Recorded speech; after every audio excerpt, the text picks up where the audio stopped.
हरिओम प्रिय दर्शकों, आज इस वीडियो में हम जानेंगे गणेश चतुर्थी कब मनाई जाएगी और कुछ महत्वपूर्ण बातें और गणेश स्थापना का एक मुहूर्त भी हम जानेंगे। प्रिय दर्शकों, गणेश चतुर्थी वैसे तो हर एक महीने मनाई जाती है और महीने में 2 बार गणेश चतुर्थी आती है, क्योंकि दोनों पक्ष में चतुर्थियां होती हैं। परंतु भाद्रपद शुक्ल पक्ष की जो चतुर्थी होती है उसमें भगवान गणपति का जन्मोत्सव माना जाता है, इसलिए विशेष रूप से भाद्रपद शुक्ल पक्ष की गणेश चतुर्थी को विशेष रूप से त्यौहार मनाया जाता है और भगवान गणपति की विशेष रूप से पूजा की जाती है। भक्तगण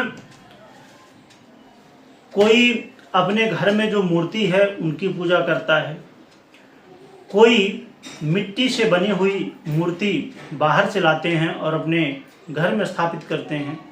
कई जगह बाहर बड़े बड़े पंडाल बनाए जाते हैं और वहाँ भगवान की स्थापना की जाती है। और खासकर महाराष्ट्र में विशेष रूप से और मुंबई में विशेष रूप से गणेश उत्सव मनाया जाता है।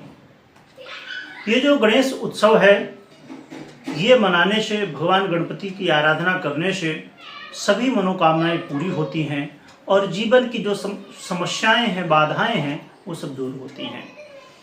इस गणेश चतुर्थी जो मनाई जाती है तो इसमें विशेष रूप से भाद्रपद शुक्ल पक्ष की जो चतुर्थी होती है इसमें भगवान की पूजा होती है और चंद्रमा की भी रात्रि में पूजा होती है।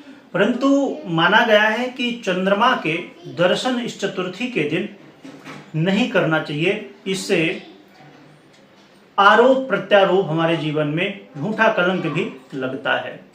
गणेश चतुर्थी 2024 में 7 तारीख को मनाई जाएगी, 7 सितंबर को मनाई जाने वाली है। इसी दिन भगवान की स्थापना होगी और फिर कुछ भक्तगण 1.5 दिन के लिए जो रखते हैं वो दूसरे दिन यानी कि 8 तारीख को मध्याह्न के बाद विसर्जन कर सकते हैं। कुछ लोग 5 दिन के लिए भी रखते हैं, कुछ लोग 7 दिन के लिए भी रखते हैं, कुछ लोग 3 दिन के लिए भी रखते हैं और कुछ लोग 11 दिन के लिए भी रखते हैं, यानी कि 10 दिन रख के 11वें दिन विसर्जन होता है। कई जगह 10वें दिन भी विसर्जन होता है। तो हर एक भक्तगण अपनी अपनी इच्छाओं, अपनी अपनी सामर्थ्य के अनुसार भगवान की पूजा आराधन करते हैं। और इसमें विशेष रूप से जब हम भगवान गणपति की मूर्ति लाते हैं बाहर से, जो उसमें हमें कुछ विशेष बातों का ध्यान रखना चाहिए। इसमें मूर्ति यदि बैठी हुई हो, आशीर्वाद मुद्रा में हो और मोदक हो हाथ में, तो ये मूर्ति बहुत अच्छी मानी जाती है। वैसे तो आज के समय में अन्य अन्य तरह की मूर्तियां बनाई जाती हैं, जैसे बहुत खड़ी मूर्ति होती हैं या नटराज के रूप में भगवान शिव का जो रूप होता है उसके रूप में, अन्य रूपों में भी बनाई जाती हैं। परंतु विशेष रूप से ये मूर्ति जो बैठी हुई हो, आशीर्वाद दे रही हो, आशीर्वाद मुद्रा में हो, है ना, मोदक लिए हुई हो, तो ये मूर्ति सबसे श्रेष्ठ मानी जाती है।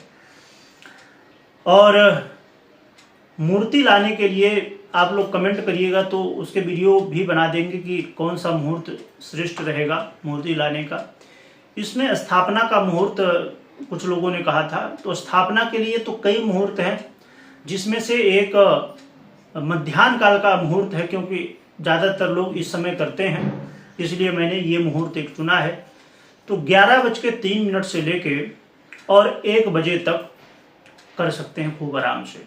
ये जो समय है 11 से 1 का, इस समय स्थापना कर सकते हैं। इससे पहले भी कुछ मुहूर्त हैं और कुछ बाद में भी मुहूर्त हैं, तो ज़्यादातर लोग मध्याह्न काल में करते हैं समय, क्योंकि लोग जल्दी कर नहीं पाते बहुत लोग। वैसे तो प्रातः काल में भी कई मुहूर्त हैं। यदि आप लोग कहेंगे तो उसके ऊपर, मुहूर्त के ऊपर पूरी वीडियो की किस समय स्थापना के लिए कौन सा मुहूर्त ठीक रहेगा और लाने के लिए कौन सा मुहूर्त ठीक रहेगा, विसर्जन के लिए कौन सा रहेगा, तो उसके ऊपर वीडियो फिर बना दिया जाएगा। और विसर्जन के समय भगवान की आरती विशेष रूप से की जाती है। यानी कि अब कुछ लोग, क्योंकि काफ़ी लोग इस विषय में जानते हैं, पर कुछ लोग जो नए हैं, पहली बार रख रहे हैं, उनको जानकारी नहीं है। तो जब आप विसर्जन करते हैं जहाँ पर, जैसे बहुत सारे क्षेत्र होते हैं, तालाब है, समुद्र है या अन्य अन्य क्षेत्रों में, तो जहाँ जैसी सुविधा है, तो वहाँ पर जब विसर्जन करते हैं उस समय भी आरती की जाती है और फिर विसर्जन किया जाता है। मतलब समझिए कि जैसे आप तालाब के पास गए, वहाँ पर विसर्जन कर रहे हैं, समुद्र के पास गए, तो वहाँ एक बार आरती होती है भगवान की और फिर जो है तो विसर्जन किया जाता है।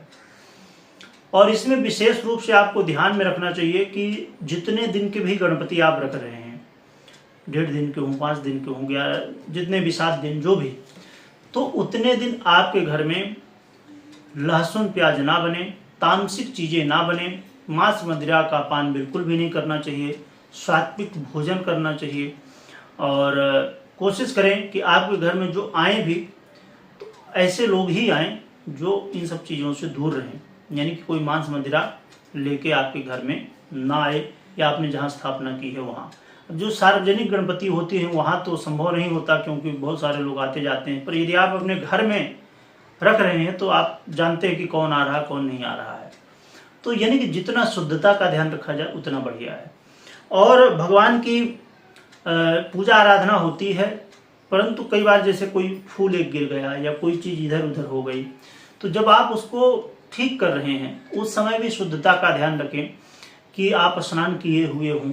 और फिर भी हम कई बार जो है तो लघु शंका आदि करने जाते हैं, तो गंगा जल रखिए घर में, थोड़ा सा गंगा जल डाल लीजिए, थोड़ा सा ग्रहण कर लीजिए, और उसके बाद फिर जैसे कुछ सही करना है, कुछ फूल हो गया, कोई फल हो गया, चढ़ाना है, उतारना, कुछ भी करना है एक्टिविटी, तो भगवान की जो पूजा हो, आराधना, कोशिश करिए स्नान करके शुद्ध अवस्था में शुद्ध वस्त्र पहन के, यानी कि जो धुले हुए हों, कल के पहने वस्त्र आज नहीं पहनना है। और भी बहुत सारी महत्वपूर्ण बातें, पर विशेष रूप से इन बातों को आपको ध्यान में रखनी चाहिए और सच्चे मन से जितना हो सके पालन करने की कोशिश करना चाहिए। यदि कोई और भी आपके प्रश्न हैं, जानना चाहते हैं, तो आप कमेंट कर सकते हैं।